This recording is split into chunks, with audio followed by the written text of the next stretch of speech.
Today, we're going to talk about a very controversial topic, race and IQ on Freedom Friday.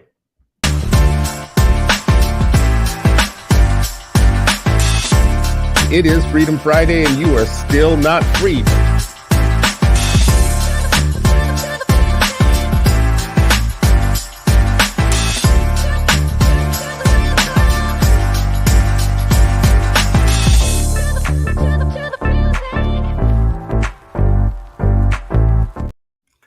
Welcome, friends and family. It's another episode of Freedom Friday, and you are still not free, but hopefully you will be freer after an hour with Sharif, El-Mekki, and me.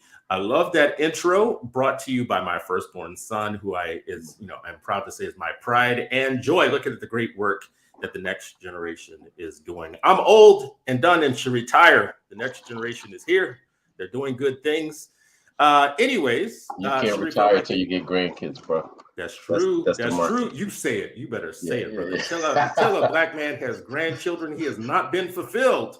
So you better tell these firstborn what they need to be doing in the world. So good morning, everybody. We have a very tough topic today to talk about. Today we are talking about race and IQ. And the reason that this is even on our docket to talk about today is not because it isn't a discussion that has been had before, but it's because of this tweet that we saw that both Sharif and I had a collective kind of gasp about, like, the utter breathtaking stupidity of this tweet. So Dinesh DSouza, criminal right-wing author Dinesh DSouza, who has been debunked in so many ways throughout the years. Dinesh DSouza, who came to America in the 90s and was here for 5 minutes before he discovered that the right wing was the way to go.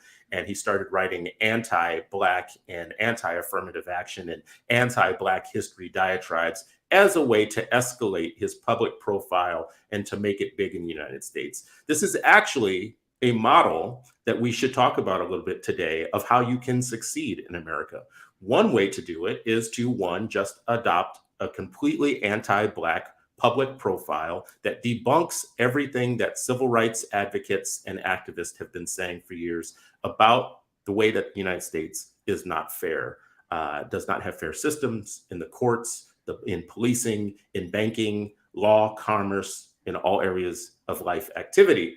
We see Dinesh DSouza do it in the 1990s, and he starts saying things like it's Black culture that are the problem. Now, he's here in the United States for 5 minutes before he discovers that this is the way that you make it.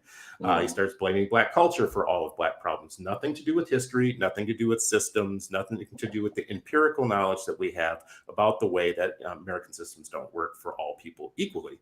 And today, we have Vivek, who is a candidate for a Republican GOP candidate for the presidency. And he is running on the same Dinesh DSouza nonsense. Years later, he's one generation here.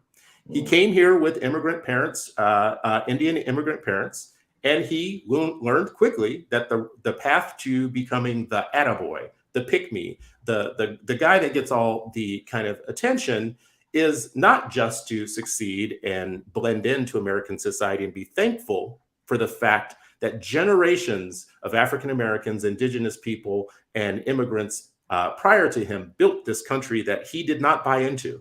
He just landed and assumed all of the racism and became a public celebrity from it. He actually is working on a very old kind of business plan. So when you look at this tweet, Dinesh DSouza tweets, virtually every IQ study over the past century shows that Blacks, who are the rock solid base of the Democratic Party, have the lowest IQ of any ethnic group, one standard deviation below whites and Asian Americans. How is this compatible with your thesis? And he is responding to someone who had basically said that conservatives, GOP voters, are oftentimes the most misinformed voters in the country. I don't mind Dinesh DSouza saying this because Dinesh DSouza is a trolling racist idiot. But enter Barrington Martin II, who he looks like he used to be one of ours.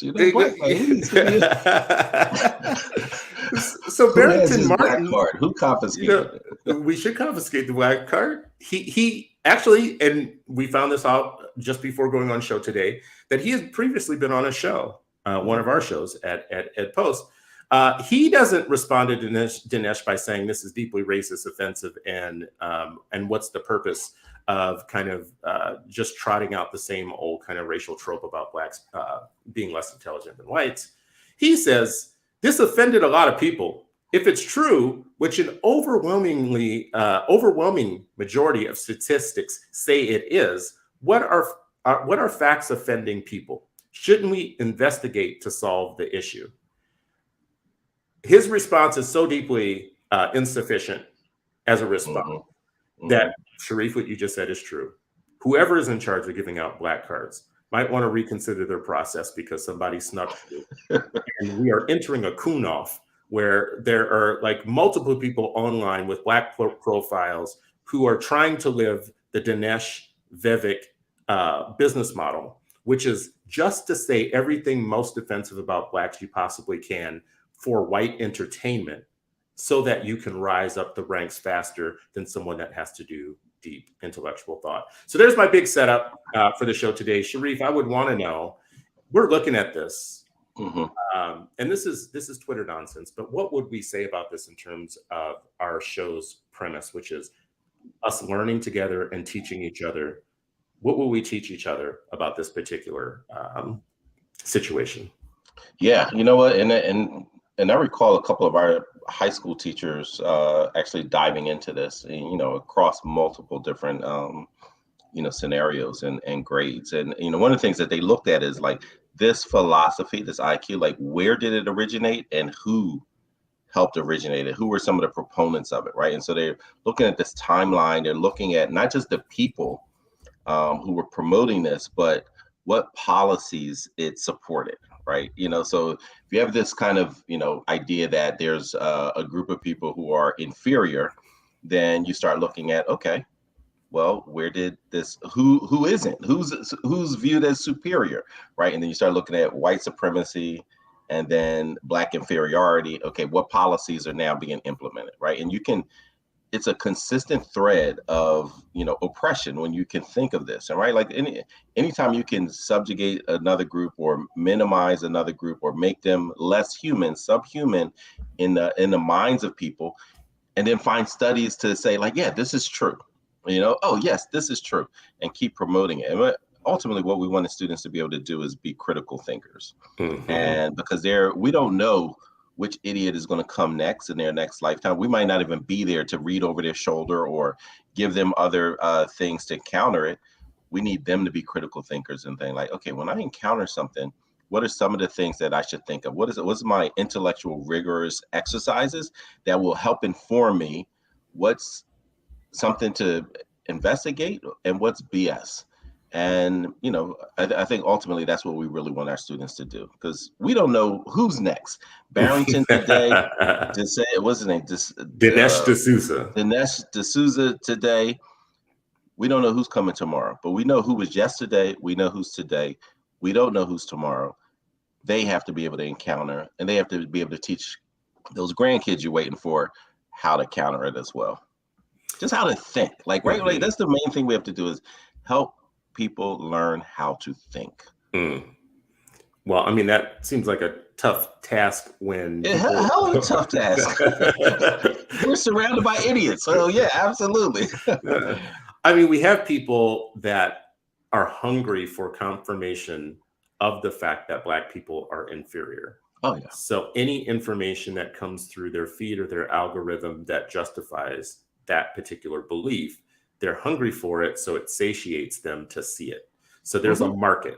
There's a market for anti-Black deep market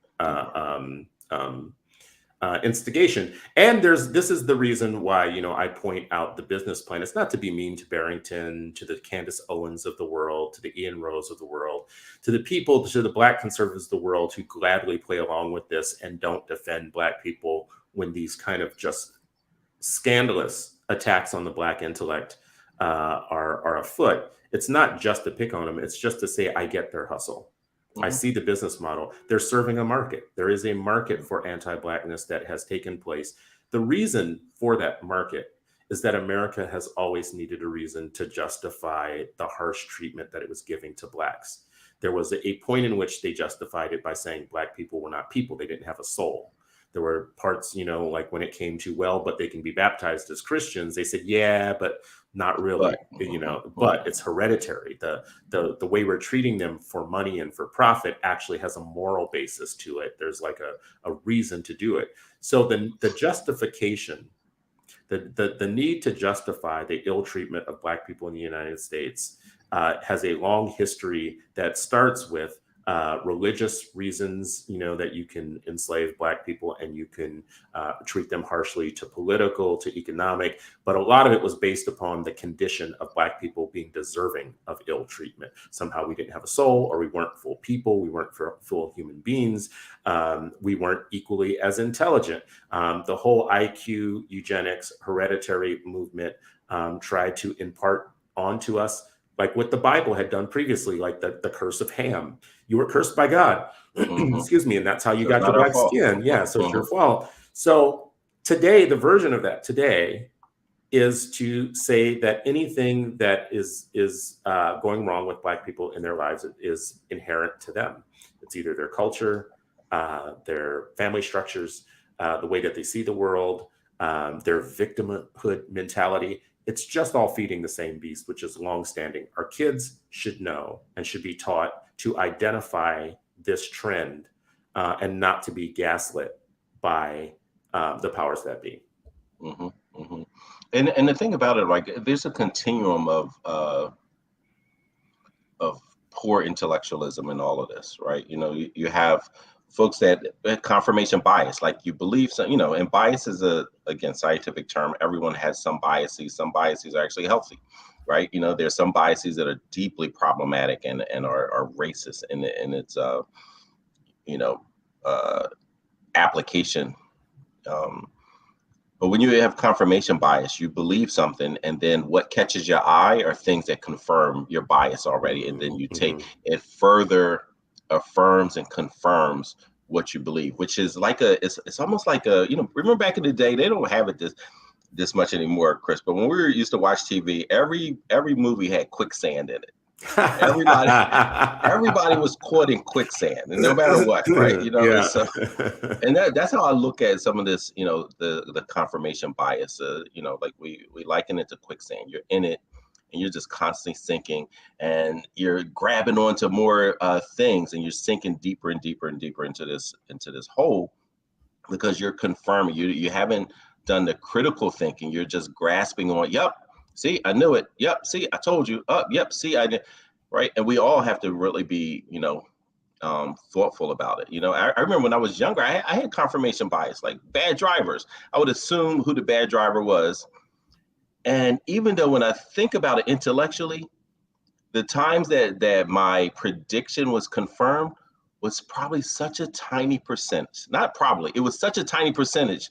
But in my head, I would say, yep, see, all the time. I'm just like, then later, it's just like, wait a minute, that was confirmation bias. You just sunk into this, and I was youthful and just snappy at, I bet you that's such and such. And probably, I don't even know what the number, but I can guarantee you I was wrong most of the time. But in my, why you gotta find that picture? I mean, what am I trying to tell you? Look at this. Listen, this is perfect. This is perfect. I don't know how you found that so quickly, but that is perfect. The things that we fear and that we were taught as kids. Yeah. This was a big thing. I mean, people today, the youth today cannot understand like how much this was probably in our conscience as kids, like beware of quicksand, right? Like I'm in Philadelphia. Why the hell would I be thinking about quicksand anyway? And it's so funny that you say that because you grew up in Philadelphia. I grew up between California and New Orleans. So I lived in multiple places where there was some form of sand. I mean, there's sand on the Gulf, there's sand on the beaches of California, whatnot. But this irrational fear that I had that any left turn that I make, I could be stepping on something where I would slowly sink and then suffocate to my death was such a powerful thing as a kid to take in. It's so funny you said this and you brought this up as an example. To me, it's only an example of powerful things that can become a trend that we can just suck up and believe. Whether they're true or not, or whether it's a real danger or not. And it's just perfect that you're saying this within the context of this discussion about race, right? Yeah, yeah. And so that's one end of it, right? And then you have the other side who are figuring out how do we manipulate the masses in a very particular way, right? As you described, like how do we justify this, this savagery that we want to implement and we want to make it seem as normal. Like it's just how abnormal is it to father a child and then sell them on an auction block? Like you have to be so demented to think that this is, this is okay, right? And we're going to, we have to figure out how do we make this okay? That I'm literally putting my own child on an auction block, and I'm going to do it for generations, and we're going to find ways. First, the mindset. How do we think about these people, my own children that I've sired, that I fathered, and then how do we create policies to protect it? So first is creating the illusion, and then is calcifying it by having policies that protect it every single time and make it predictable, right? And so that's the line. Those are the two things, right? And so part of it, even the conditions, right? And so if you look at how do I do this to a child, then how do I do that? How do I create conditions and then create policies to justify those conditions, right? And so this idea that there is inferiority, that means like, that means they do not deserve, life, humane support, right? Life, yeah, justice. They don't deserve any of the things that we claim that that human beings deserve, right? Like, but also we complicate it by they'll add religion on top of that, right? Well, and we see this religion across was all spheres. Yeah, religion was the first, though. It's part of the philosophy. It's right. Yeah. That's the mindset, right? Like that's how it's allowed to, to happen. And then you capture people. They stop, and then, sometimes, and this is across all religions. Once you hit religion, then people think like, oh, I don't have to use logic and thinking because this is faith. I can. God said that you're inferior. Right, and who are we to question God? And yeah, especially the white God. I mean, the Jesus that looks like he joined the Doobie Brothers. Like, who are we to question that? Yeah. I mean, you're striking, I think, the point that we should start with oftentimes with our young people, if we're going to teach a lesson about this, is that the world is not naturally ordered. The idea that you were at the bottom of a caste isn't natural. It is not part of a natural pattern. It is part of a determined pattern by people who had the motivation to do it for personal gain and personal purposes, right? We shouldn't allow ourselves to believe that nature made us the way that we are today in terms of the racial order and hierarchy in the United States. You said something about justification, and I think that's where we have to stick with when we talk to young people. He's a perfect example. Yeah. Yeah. What are we? So first of all, when someone tweets out something about Blacks having lower IQ scores than whites, you have to ask yourself, what is this information meant to do for me? What are you trying to prove by tweeting this? You woke up this morning. There are a million things you could have done today. There are a million things you could have tweeted today. I just need to investigate and think critically about why did you come to the point where you put your fingers on a keyboard and you tapped out a message that said Blacks are less intelligent than whites and hit send on that into the world? What was the purpose behind that? What was the motivation? What did you want to happen? And what I would say is we need to answer that question. We need to not just get mad about it and think about it. When you do that, when you did that this morning, was part of a justification pattern that is much older than you. The pattern of justifying ill treatment of Black people goes back to the beginning, to 1619, which people, this is the reason they hate the 1619 Project. It goes back to 3/5 of a person. It goes back to Dred Scott. These people don't deserve to have any rights that whites are bound to respect. It goes back to Plessy versus Ferguson, which is the society is perfectly fine to be ordered if we put you to the side and segregate you over there. It goes back to the law, the federal government only offering housing loans guaranteed to white developments that wouldn't sell to Blacks as a national pattern of capital building, wealth building, social engineering on a racial basis. It goes back to police officers who are allowed to grab your 13-year-old son, shake his pockets down, throw them on the ground, talk to them all kinds of ways, and then to have people in the public say, well, I mean, they're just doing their job and I back the blue and blah, blah, blah, whatever. Americans hate Black people, hard stop. Americans always have hated Black people because Black people prove America's marketing to be a lie, hard stop. America has went around the entire world talking about how it is a beacon, a city on the hill, a shining example of what democracy can be and what can do and how capitalism can work for everyone. And Black people have consistently, just by their existence, just by how they exist in society, have been a living embodiment of a proof to that lie, to that being a lie, I'm sorry. So the hatred is real, and the need to justify the position of Blacks, the lower position of Blacks, is consistent. That you said it earlier, it looks for any bias. So, you got shot, but you talked aggressively, you talked loud. Sandra Bland got thrown into a situation that no white woman would get thrown into ever anywhere in the United States. It's because she had a bad attitude, she was smoking a cigarette, she refused to put it out with the cop, right? Trayvon Martin got killed by a sociopath who spoke really kind of racist things directly to 911 right before he was going to kill the kid and was hunting and praying the kid. Geraldo Rivera says, but he was wearing a hoodie. If you don't want to be treated like a thug, don't act like a thug. Don't dress like a thug. If I were him, I wouldn't dress that way. There always needs to be a justification to combat the valid claims of Black people and other marginalized people who are making a claim against the system for their full human rights, and the system doesn't want them to have it. This is the last thing I'll say about this piece. The reason the justification is so real is that America can never become what it says that it is until it pays off an enormous debt that nobody is willing to pay and doesn't want to pay.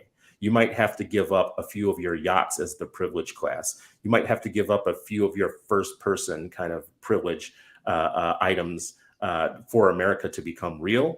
And because you don't want to do that, you have to be on a mission to blame the victim in every way possible. And that to me is all this is. Now, how's that for a lesson?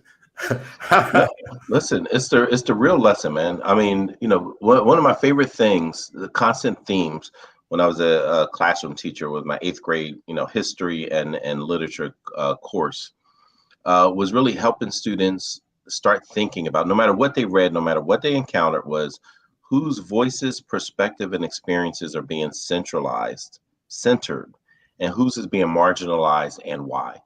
If they, no matter what we read, I wanted them to be able to think about that and use it as a framework, as a reference center, in their brain, in their psyche, in their thinking, no matter where they were, right? Like, and we can do that, continue to do that as adults, right? Like, okay, why would they tweet that?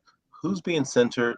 Who's being marginalized? Who wrote it and why, right? The whole idea of like learning about bias in reporting or propaganda and how propaganda is used, all of those things are absolutely critical. And it is a shame that so much of this gets, pushed out of, like just educational opportunities. But also, this is why we always talk about, it's not just in school that people should be thinking and talking and learning about this stuff. It should be in their existence. Their education expands well beyond confining walls of a school system. We should always be challenging, like, well, who did that, and be able to be, it's a fine line, right? Because we've talked about this as well. Like, we don't want people to become, what they call a paralysis of analysis type of folks and can't function, but we do want them to be like that kid, again, back to the 70s or 80s movies, or like whatever what was that show? It's like, I see ghosts everywhere. Like, yeah, I see racism everywhere. I do, but I'm not paralyzed by it, but I see it. I see it when we watched, of course we had to sneak and watch TV, but when we were out and we would see Looney Tunes, how many messages, anti-Black messages, were in that? Just constantly. I had a conversation with the Michelle Foster, who we both, just love and adore. And she talked about like her grandfather, how he would point things out, right? Like, and one of the examples that she gave was, back in the day, there was those 2 crows. They were black crows. They were supposed to be like, mocking Black people, right? Anybody don't know about Looney Tunes and their racism, check out old Bugs Bunny stuff and how everybody else is depicted. Bugs Bunny's supposed to be the white guy, and everybody else is but anyway, 2 crows I think Heckle and Jekyll or something like that. They were right. supposed to be two black folks, right? And but the grandfather was like, yeah, they're trying to portray us this way, but I want you to know that crows are the most intelligent, people in the, intelligent birds out there, And so she felt like the black community outside of school was constantly reaffirming, like, listen, don't believe what they're saying about it, whether it's a scientific thing, whether it's a cartoon, whether it's a movie, whether it's social media, don't believe it. Here's the real deal. I remember when we were younger, they said, listen, this is elementary school, mind you. They would say, you know what, like often it was this conversation, like, why were black people always being compared to monkeys? Mm-hmm. And I was like, oh yeah, you black monkey. And the teacher, this is, as a kid, as a 7-year-old, you're like, wait a minute, is that really? She said, listen, I want you to understand that monkeys, their hair is black. She was like, the hair is black, but their skin is white. And she's like, so anytime they try to compare you, she's like, don't believe it. They're actually, has nothing to do with skin. The skin of a monkey is actually white. Their hair is black, right? So just to like counter some of the, the messages that we were, we would see, that we were sure to see. And of course, we were in this cocoon, right? We were in this really safe intellectual space. You were in a culturally affirming cocoon. Yeah. Which is why you are the way that you are. Yeah, it was naive. It was like, because we would actually, it wasn't porous in a way where we get into us, but it was porous in a way where we could see it, right? Like we would be able to, like, it was almost like a spaceship, like visiting something, and just like, see this? This is what you may see. This is what you may encounter. This is what you may hear later. And here's how you can, react to it. I told you about the story of Baba Changa. Like, anytime they say classism in America, people automatically think white. Classic art, classic music, classic literature. And imagine elementary school kids learning, like, and then ask them, when they say classic, ask them what part of the black diaspora you're referring to. So they say, classic literature. Well, what part of Africa are you talking about? What, are you talking about the Deep South? Who are you talking about? Zora Neale Hurston? What? Like, whoa, no, well, I'm talking about, this is why I got in trouble with 10th grade English and in high school all the time, right? Like, it's challenging these things, but making sure that we are not just doing it for the youth, but we have to, unfortunately, keep doing this for adults too, Chris, because all these guys, the tweets and all this, their message, yes, they have messages for kids, but they also have very deep message for voters, policymakers, politicians, funders, people, educators. It's a barrage of messages, anti-black messages that with, this psychoscience that they're using, it ain't even pseudoscience, it's psychoscience. They've developed kind of like an immunity system to any of the critique that we have. So when we mention these things, so like there was science that came out not long ago that was circulating that babies that racism shows up in young people as early as babies. And then they kind of retorted to that by just ridiculing it in Twitter and social media as, look, now even babies are racist. Now that's really funny. I mean, even babies are racist, and then they all can have a chuckle and a laugh because they're not science people. As much as they've tried to tell us that science is their great kind of development in human civilization and how they've created the world with science, they certainly do hate science when it disproves them, when it proves them wrong on things. So they're anti-science. So the science tells them that babies show signs of racism early, and young people show signs of racism very early. And you have to think about what are the series of messages that young people consume. You just mentioned Heckle and Jekyll, which I think is very important. If we think about some of first of all, laws are passing nationally, driven by white moms going to white governors and politicians, passing laws that don't want their kids to be uncomfortable in classrooms. They don't want their kids encountering any information that counteracts the large white racist stream of messaging that they're getting outside of schools. They don't want anything interrupting that and counteracting that. They don't want anything that tells them they're not great, they're not superior, they're not the best there's ever been, they're not exceptional in the world, that their country that they built is not the best that there has ever been. They don't want anything counteracting that. So if you think of them thinking of that as super powerful on the positive side, they want their kids to only have messages that they assume to be good. You also have to think about what they've been pushing down our throat for years. So this Heckle and Jekyll stuff, kids entertainment, lots of cartoons. If you go back and you look at cartoons that we were all force fed, are deeply like starter material for racism. Like it's like you mention Heckle and Jekyll, but there was also Amos and Andy who weren't a cartoon. There were all these variations of the Tarzan, the kind of like aimless kind of, shucking and jiving, or the savages who didn't know how to like make fire or whatever. All of those tropes are there. I remember I started this show talking about my firstborn, who's behind the scenes on this show. When he was young, and we weren't doing as well in life as we're doing now, I would have to like buy stuff sometimes off the clearance rack. So I just want to relate this story. I think I've told this before. I bought a whole bunch of 99-cent DVDs from Walgreens out of the clearance rack, and they were cartoons, and I was like, well, damn, this is a good deal. And this is before streaming and all of that, so people don't come at me.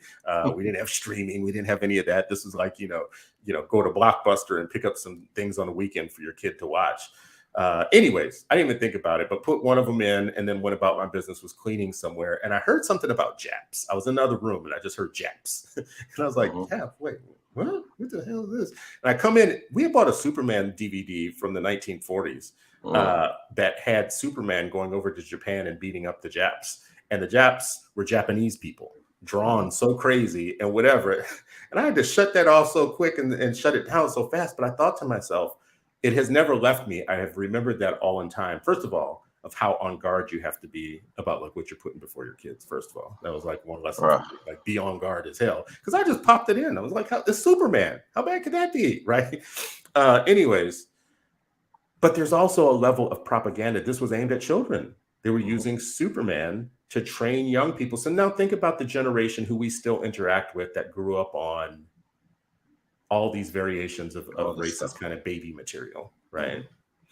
That's what I think we're up against right now. We have to fight and make sure that our kids, I've called you a teabag before in this one way. If you take a Black child and put them into a culturally affirming environment where you've stripped out all of this nonsense that we're talking about, they grow naturally and you get to see what they bloom into. So you put them just into clean water and they bloom. All of their fragrances and all of their flavor and all of their natural capacity to infect the world actually comes out. Now take that same tea bag and drop it in motor oil and then see what it tastes like. Take that same one and put it in vinegar and see what it tastes like. It matters what you're putting your kids into, like the environment you're putting into. And it's as different as you and me, because I grew up with the quicksand and the blob and all that stuff. You grew up in an environment where you had more cultural attention paid to what you were being, the environment that you were being put into.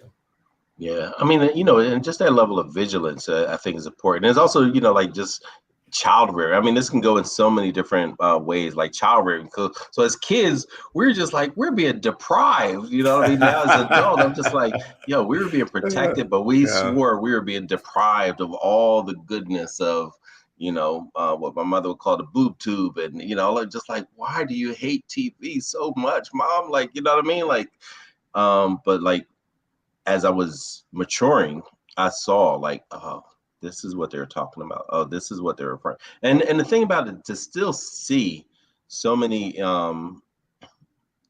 just reinforcements. And part of the reinforcement, I think this is why it's so important for us to be able to develop our own healthy systems of art and entertainment and so forth. Because not only do we have on one side like the messaging and things like that, then we have our shows, not all of them produced by us, some produced by them and sold to us, with Black actors that reinforce tropes and stereotypes, right? So imagine you getting one side of the message is like, oh, they're inferior. And then you get the other ones is like, well, these are Black folks, but it's reinforcing very narrow, myopic, stereotypes about them, right? And then you combine that's the stew, and that's what's fed to, to generations of kids and adults, right? Because a lot of times adults are watching this stuff too. It's like it's craziness, right? Like it's just different variations of Shirley Temple on TV today. It's the same thing though, right? Like anytime Shirley Temple encountered some, black folks or anything like that, and then now today, how is that same dynamic being played out in more sophisticated ways? It's in color now, where before it's in HD TV, but it's still the same storylines, the same tropes, same nonsense. Just that vigilance, man, is just so.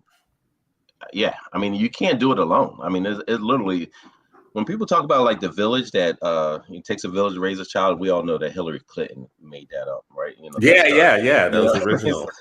she originated this, this idea. But like it literally does, man, because it is so hard to be vigilant all the time, especially in the context of where we're trying to raise kids in these days. I think we should stop here, and I should just give kind of like something. I'm remiss I didn't do this earlier. We're talking about race and IQ today, but we didn't say much about IQ. There's so many different ways to go with this whole conversation. Yeah. Well, I think this is, what we did, I think was really good. Start with the kind of popularized conversation on Twitter and how it's missing some key elements of why there's a need to constantly point out where Black people and white people differ on intelligence scales, specifically to create a justification for the harsh treatment and the dehumanization of Black people. That is the historical, empirically demonstrated throughout research that is there if you go look for it. It's not me saying it. You can find that. But IQ, an abbreviation for intelligent quotient, is a metric used to gauge a person's cognitive capabilities in relation to others in the same age group. These tests are designed to evaluate various cognitive faculties, including logical thinking, spatial awareness, verbal understanding, and mathematical skills. The Wechsler Adult Intelligence Scale, which is the WAIS, is the most frequent utilized IQ test. Numerous elements contribute to a country's high IQ, including access to quality education, a culture that promotes scholarly excellence, a societal reverence for intellectual pursuits, and genetic factors. Critics often argue that IQ tests can be culturally discriminatory, as they might feature questions that favor individuals from certain cultural contexts. Despite this, there have been many efforts to devise IQ examinations that are both culturally impartial and standardized across diverse groups. The association between a country's level of economic development and its average IQ remains a contentious topic among scholars. While some argue there's a positive correlation, others find no substantial connection. That said, it is widely accepted that better education access and economic opportunities can positively influence a community's IQ. So that's my attempt to kind of give like a background definition from the internets on what IQ is, so that we have an informed conversation today. As I say that, there's a reason though that I point that out. Number one is just to stop at that there are differences between different groups. It's not a full discussion. So just to say that Blacks have a different IQ level, average IQ level than whites, is not a full discussion. It's actually just a racist trope. But if we want to add to this, like the countries that have the highest IQs, and what we can learn from countries that have the highest IQs, we might need to take a look at who they are first, like what countries have the highest IQ. Let's start there. Germany is number 10, which I found interesting. I didn't even know that they would be on the scale. Liechtenstein, which is also feeling very Germanic, and Finland, Belarus. I don't know what Belarus is. Yeah, Belarus. Belarus. I saw this on the list earlier, and I didn't know that country is. South Korea, People's Republic of China, Hong Kong, Singapore, Taiwan, and Japan, number one highest IQ in the world. What are the key factors behind them having the highest IQs in the world?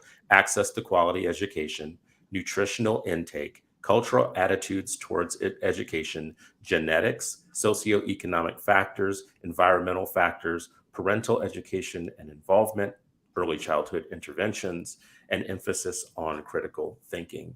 None of these are factors that deal with the black-white binary. You could argue that genetics still being debated as one of the reasons and one of the factors behind it, amongst many other environmental factors, have a place in it. So when you think about this, first of all, I want to make a point here and see what you think about it.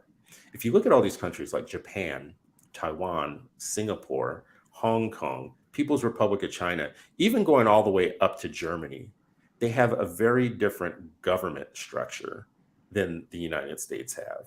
Matter of fact, many of these have a very, I don't want to say they're, first of all, they're very, well, they're not the super capitalist countries necessarily. I don't know how else to put this. You have lots of socialist, communist type of behavior in these countries in terms of the way that they administer their education systems, the way that everybody goes through the same doors, gets the same thing. They're very homogenous countries in one way, shape, or another, meaning that everybody, they're kind of just like, yes, you can have higher IQs and have higher academic achievement if you if everybody's the same and you're pushing them through the same doors and you eliminate a lot of the choices that America is known for, and all of the kind of just Wild West inequality that we have, where it's just like everything's a free market, and of course some people fall to the bottom of those markets and other people rise to the top of them, not naturally, but so anyways, I don't know if that's a point worth making, just to say, if you look at how IQ is affected internationally, not domestically between blacks and whites who have very different histories in this country, but globally, you start to see that there are some things that are not very comforting to the American idea of, number one, exceptionalism, American exceptionalism. Yeah, because they're not on there. They're 29th. America, the United States is 29th. Right? For all of our bluster about how much money we have, how big our military is, how big our budgets are, how much money we make, how much, you know, everything we have, we're 29th on the IQ scale. So if blacks having a lower tested IQ in the United States domestically than their white previous slave owners have, if that's something to make a big deal about, then let's make a big deal about the United States having a very different IQ, average IQ, than the first world, like, you know, the super smart kind of superior first world, which is mostly not capitalist and mostly not the same level of democracy that we have in the United States, I think. What do you think of that point? Yeah, I mean, I think there are a couple things to, you know, can take away from, you know, from that piece.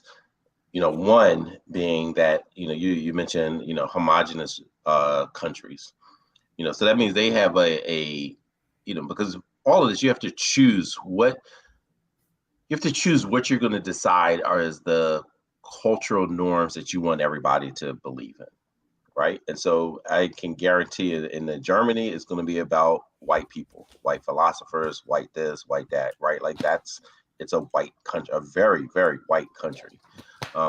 In the Asian countries, homogenous, and they're gonna link their culture to, you know, intellectualism, right? Like it's going to be a clear thread in there.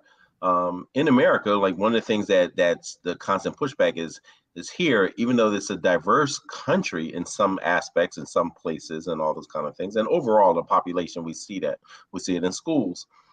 There's still a deep,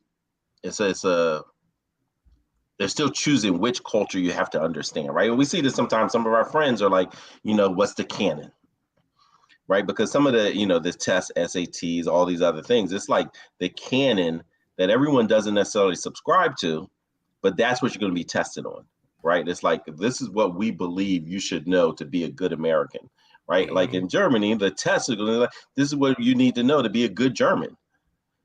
That conversation here is often like pushed to the side, you know, with other folks like, you know what, actually to be a good American, you actually need to know history broader than, oh, the founding fathers, and he never told a lie, and he planted the apple tree, and blah, blah, blah, you know, all this kind of dumb stuff, to actual, like, what's the critical thinking, and how do we ensure that education is prioritized? You know, the one thing that caught my eye was Germany, 99% literacy rate, which means that they had a priority. But it's not a white thing, because you see in Cuba, they also have a 99% literacy rate. So what does that mean? It means that they prioritize the education and literacy of their children and youth and their you know, their country. Where here, that's not a priority. It's never been a priority. Not even from these, you know, the founding hypocrites. Everyone being literate was not a priority. Right, we saw that. We see it with Thomas Jefferson and his idea of schools. We see it in other folks' ideas of schools. It's never been. So your point about, Black people being this prism to look at America through, to see like, okay, do they really believe this, or is it just, are they really just trying to, export American hypocrisy? They say they want to export American democracy. It's really, how do we export American hypocrisy? And we can use the Black experience here and other people's experience, but particularly the Black experience here. But I think the homogeneous nature of all the countries that were listed and their focus on things like literacy and education play a really, really big role in like this whole IQ thing. A lot of those countries, not a lot, actually, when I look across the countries, I'd have to do some deeper research, but they have high levels of equality. Everybody's the same. Everybody gets kind of access to the same pathways in life. They don't have this weird pattern that we have in the United States of gross inequality baked into the system. The way that our school system is arranged is deeply problematic when it comes to who gets what. Like if you think about zip codes and you think about the way that you enroll in schools and how you have access to programs, there are tracks, there's academic redlining. It is known by research that wildly different inputs and outputs come from the way that we gerrymander school districts in the United States, right? So it's by design that we have this gross inequality that creates different learning pathways, which creates different, I think, levels of academic kind of achievement. And then confirms your bias if you're already bent that way. Yeah. But you don't, if you don't want to deal with the structural racism, which is what zip code kind of enrollment of schooling is, if you don't want to deal with that, you can just chalk it up to those people don't value education, those people this, those people that, rather than look at Germany and Finland and South Korea and Singapore and Japan and Hong Kong, all of these places where there is much more attention to everybody is the same and everybody gets access to the same pathways in life, which creates more sameness in the outcome. Right? Like more kind of, better outcomes. The United States can't go there because it would require some people, like, listen, you have school districts where privileged people will cede from their district, meaning they will take their neighborhoods and create new districts. They will fight legally to create new districts to hoard educational opportunity before they allow America to be great. Before they try to, allow. I want to make one more point on this before we go and see if this resonates with you at all before we go to our wrap-up point, which I think, there's a point I have to make at the end here. But if we look at the countries that have the lowest IQ, the thing that strikes me about these countries is there's a book that from years ago called How Europe Underdeveloped Africa. And I don't know, if everybody has read what that book is, but the determinist way in which there was a definite approach to Africa that is different in the entire world, every other continent, because Africa is so rich with exploitable resources that the whole world needs. There needs to be a reason just to keep Africa underdeveloped to the point of which it could be stripped of all its minerals, its gold, its oil, its fuel, its natural resources, its lumber. There are entire countries, I've mentioned this before in our show before, that have had their entire economy turned over to a European country, specifically like France, for instance. France are real bastards in the world. I just want to be real clear about this. France is an asshole. Like if we think about countries as assholes, France is the biggest asshole of many of them, making entire African countries, just for instance, turn over all their agriculture and grow peanuts so that they can have peanut butter in France, for instance, while the people in that country starve and don't even have food. Not because they don't have resources, not because they don't have anything and they're just too poor, but because they are under the thumb still, as of today, of European nations. So when you think about that need to underdevelop Africa so that it can be exploitable for the whole world, you start seeing why a lot of those countries would end up on this 10 lowest IQ countries list, because there's been a determined effort to underdevelop them. And if you look at the top ranking low IQ countries, the thing that you will instantly notice about them is that they are under the thumb of another power and they are being oppressed. Nepal is a great example. It's not just African continents or whatnot. Let's be real. Some of these Asian countries get into the colonizing game too, and have a way of treating some minorities very poorly. But I just want to say, when you look at these things, one person looking at this with all of the American training would look at this and say, see, this proves that group of people, without looking at any of the conditions that I said earlier that go in, the factors that contribute to a high IQ in an average country: access to quality education, nutritional intake, cultural attitudes, genetics, socioeconomics, environmental, this complex mix of factors that all go downward when you colonize an entire country or you colonize a content. So all of these factors that contribute to high IQ, maybe you need to graduate beyond just looking at a list like that and saying, see, that tells me that those people are bad. Maybe you should think, well, what went into those people's access to education over the years and over the centuries? Yeah. I mean, and if you put that list up, like the things that are that exist in whether it's high IQ or low IQ, and again, we're talking like very general, because even this tool as IQ, has, we can just go tons and tons of ways into the research, how it's founded, who found it, all those kind of things. But all of these things on this particular list is the last thing that you would want if you colonize, enslave, or otherwise oppress a group of people. Actually, you would want none of this. You wouldn't care about any of this, even within your country, right? And so even when you look at just something like environmental factors, where's the most lead? Where's the most asbestos? Where's the most polluted? Where are the dumping grounds? Where do people send their toxic waste? All of it, like, none of these things are things that you would put where, if you're in power, you're not going to put it around your own kids. If you're the affluent and influential, you're going to make sure that these things that undermine the things that undermine these, the policies that would undermine this, you don't want it anywhere close to you, right? And then generations later, you're like, see, like, no, you actually protected yourself from the harms, and you really pushed it into particular places with policies, and you protected it and all of those kind of things. And then later you say, oh, see, look how much better. But look, for me, one of the basic, so you can look at Black people as a way to judge America's ideals and the level of hypocrisy. And then just a small thing like the education piece, you can just look at how is education funded in this country. The moment you say, based off of like what you can afford for housing, you're saying out loud what people just, I don't know, are just loath to remember. Like, you're saying out loud, this is how we value this group of people in education, but then also how they can contribute to society. Right. Like it's absolutely, just stunning that people are still confused by all of this. Absolutely stunning. So on your point, that level of ignorance.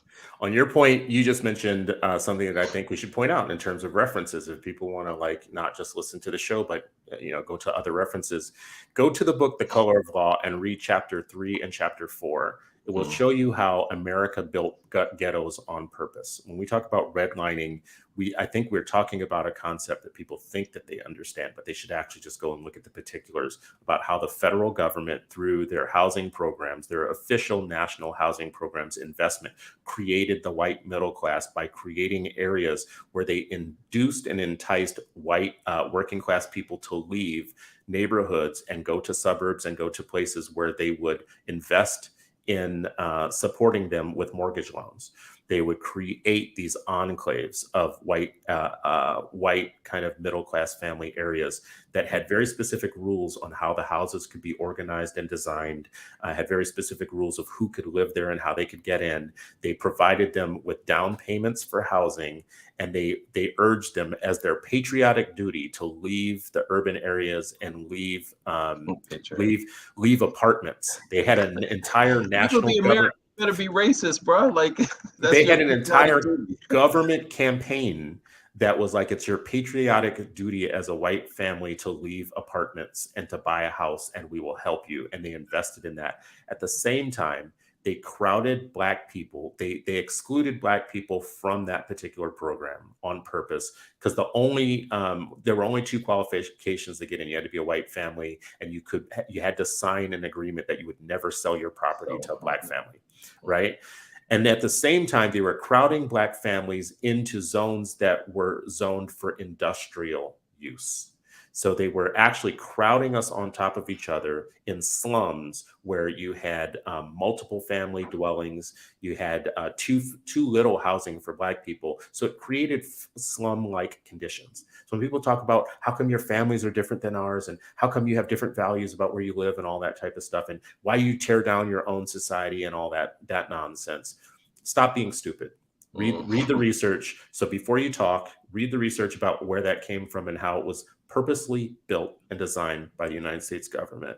It is not a natural factor that Black people are just wild savages and they wanted to live in ghettos and live on top of each other in ways in which white families were not expected to live.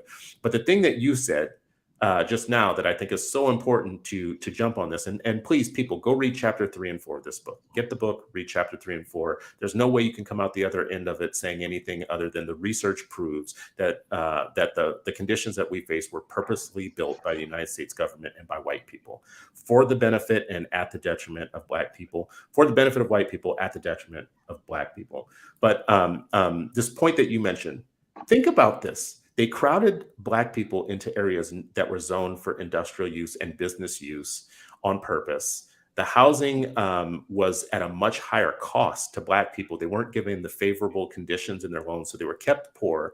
They weren't given loans that helped them create equity. So white people were developing equity and Black people weren't at this time. But one of the environmental factors of raising generations of Black people, if Flint taught us anything, it's about how you have to pay attention to what's in your air and your water and its effect on things like special education in a school district. So in places where you said lead, in places where lead is in the water at high rates, it has a direct kind of downwater impact on the young people in that area. 300% increase in asthma amongst Blacks since the 60s. Huge increase in Black autism and in Black behavior problems, in Black special education, and all of these things that have environmental. The United States, like, listen, this is going to sound like a crazy thing that Chris Stewart says on shows like this. The United States purposely poisoned Black people for years. And if you don't want to take my word for it because you think I'm me and I'm not a scholar or whatnot, which first of all, kiss my ass if that's what you think. But second of all, right. Hey, Chris, crazy scholar Stewart. That's right. Go read chapter 3 and 4 of this book and then come back to me and we'll talk about it later. Because the data is there and you can argue with the data. You can argue with me, you can't argue with the data. So go check that out. The last thing I want to say, Sharif, and I know you're not going to get on this, but as we close out, we started with that tweet from Barrington as the starting, the jumping off point for what we were saying and what we were talking about, everything. He had another tweet. Let me see if I can find it here. He had another tweet that I think kind of cements it for me, and I want to make a point about this. Let's see here. He says on IQs, the great Barrington Martin II says, IQs are low because people are mating based on carnal instincts and not looking at the possible outcomes that sex can have on their offspring or lineage. I'm willing to bet that a large percentage of those low IQ offspring, and here he's talking about Black people, come from fathers who saw the mom and said, it's a peach here. He's meaning a butt. She got a peach. She got it. So he's meaning, he's basically just saying the reason that Blacks have lower IQs is because Black men they're not thinking about who they should mate with. They're mating with low IQ women just because of their carnal instincts, and they're looking at the butts of Black women. I don't want to deal with this because sometimes things are too stupid to actually warrant any type of inquiry, except for they're deserving of ridicule and they're deserving of just, the most basic kind of like laughing them off or whatever that you can possibly give. I will say this because this is where we started. And I want my young people to know, young Black people who we want to become intelligent leaders of tomorrow. When they see these things, to know what type of politics are at play. And on that point, I just will say, go to PragerU, look at the black faces that are used by PragerU to say things like America is great. The Ferguson people were, deserving of the treatment that they got. Cops are good to kick our asses all the time. America is totally not racist. Anything that we just said right now is untrue. Systemic racism is kind of just a figment of the left. You have all these black faces that show up in Coonland, and there's like a coon-off, a national coon-off right now. Earlier, when I talked about the biggest coon, yeah, who could be the biggest coon, the biggest pick me? When I talked earlier about Dinesh D'Souza and Vivek kind of repeating the pattern, there's a business model that tells you this is how you can be really successful in the world. It's the Candace Owens business model. I will drop out of college. And I will make it big in business without even trying, by just being entertainment for white people who want to believe all the worst things about black people. All the claims that black people make in the United States about ill treatment, we can discount them by having a kind of like a circus of black faces who will just tell white people what they want to hear. Candace Owens is a great example. This Amala person. There are many more, I see. Yeah, Amala, and I never know how to say her name, but I think it's Ekpunobi. She's biracial. Her father was African, left the family. She was raised among white people in MAGA country. She dropped out of college. She has no educational background, but now she's lifted up by PragerU as being like one of these great black voices. And every single one of her videos has only one script: to tell us why black people are wrong about everything, why black people are deserving of the ill treatment that they get, why black people, their claims of ill treatment and their claims of broken systems are invalid. That's the only role that they play. This is the role that Glenn Lowry plays, that John McWhorter plays, that Coleman Hughes plays, that this cadre of like 1776, we're gonna just be more America than America. That's the role that they all play. I want our young people to understand game. That's all. I just want you, when you see these voices and you see these people who are stepping aside from all of the research that we know, stepping aside from a fact-based world in which we just know that the public record of the United States is one of unequal treatment for black people as a part of the design of the nation and the design of our systems, our court systems, our schools, our political systems. You can look at the Senate, you can look at Congress, you can look at governorships, you can look at the courts, you can look at the outcomes of all of these different organizations that make up the body of the American system.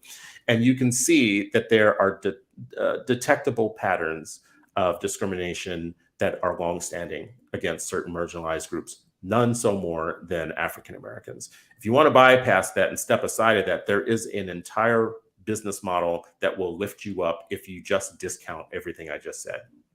If you want to be a black person who wants to make it in the United States, just discount everything I just said and aim yourself at white audiences, and their gaze will shower dollars on you. You will actually become very successful simply by taking the Candace Owens plan, which is to sell your soul and to marry into your oppressors. Just like suck down everything they say and do the Sally Hemings thing. It's all good for you. So that's what I'm going to end with on that. Some might consider that unkind, but I think the brutality that black people have suffered for hundreds of years in the United States is the most unkind thing. I could never be as unkind as our history has been to us. So, Sharif, what's your last word on this show on race and IQ? Yeah, I would say, definitely, this idea of being those critical thinkers, and connecting policies to it. So as you're looking at how, as you call it, coonerism, or the professionalization of and kind of like media centric of today's House Negro.